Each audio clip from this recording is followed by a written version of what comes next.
আজ আর একটা দারুণ রেসিপি নিয়ে চলে এসেছি ইঁচড় চিংড়ি, টেস্টি টেস্টি ইঁচড় চিংড়ি। ইঁচড়টা ভালো করে কেটে ধুয়ে নিয়ে একটু সিদ্ধ করে নেব। আর এদিকে কড়াইতে দিয়েছি একটু তেল, তেলটা গরম হয়ে গেলে আলুটা ভেজে নেব একটু হালকা করে।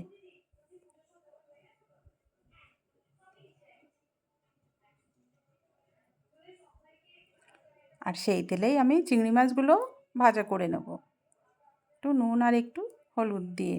চিংড়ি মাছটা কিন্তু খুব বেশি ভাজা করব না, খুব বেশি ভাজা করলে চিংড়ি মাছটা শক্ত হয়ে যাবে। এবার কড়াইয়ে আবারও একটু তেল দিলাম, দিয়েছি 4টে এলাচ, লবঙ্গ আর দারচিনি, আর 4টে তেজপাতা দিয়ে দিয়েছি। আর দিয়েছি বেশ খানিকটা কুচানো পেঁয়াজ।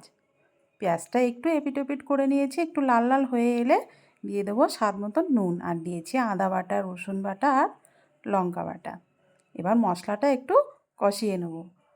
আদা রসুনের কাঁচা গন্ধটা চলে গেলে এবার দিয়েছি হলুদ গুঁড়ো, দিয়ে দেবো জিরের গুঁড়ো, ধনিয়ার গুঁড়ো দিয়ে মশলাটা আবারও সুন্দর করে কষে নেব। মশলাটা কষানো হয়ে গেছে, এবার একটা টমেটো আমি পিউরি করে রেখেছিলাম, টমেটো পেস্টটা দিয়ে দিলাম। টমেটো পেস্টটা দিয়ে আবারও একটু মশলাটা কষিয়ে নিতে হবে। মশলাটা পুরো কষানো হয়ে গেছে, এবার সিদ্ধ করে রাখা এঁচোড়টা দিয়ে একটু এপিট ওপিট করে নেব। এবার দিয়ে দেবো যে ভেজে রাখা আলুটা, সেটাও দিয়ে আর একটু কষে নেব। ইঁচড়টা সুন্দর করে কষে নেওয়া হয়ে গেছে, দিয়ে দিলাম জল, দিয়েছি এখানে গরম জল।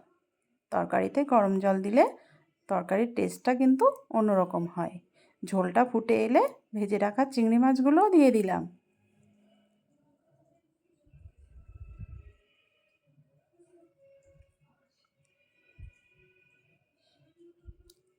এবার এদিকে একটা ভাজা মশলা তৈরি করে নেব। নিয়েছি গোটা ধনে, গোটা জিরে, মরিচ, 4টে এলাচ আর 4টে শুকনো লঙ্কা। তরকারিতে একটু নুন কম ছিল, একটু নুনও দিয়ে দিলাম আর সেই ভাজা মশলাটাও দিয়ে দিলাম। খেতে কিন্তু খুব সুন্দর হয়েছিল।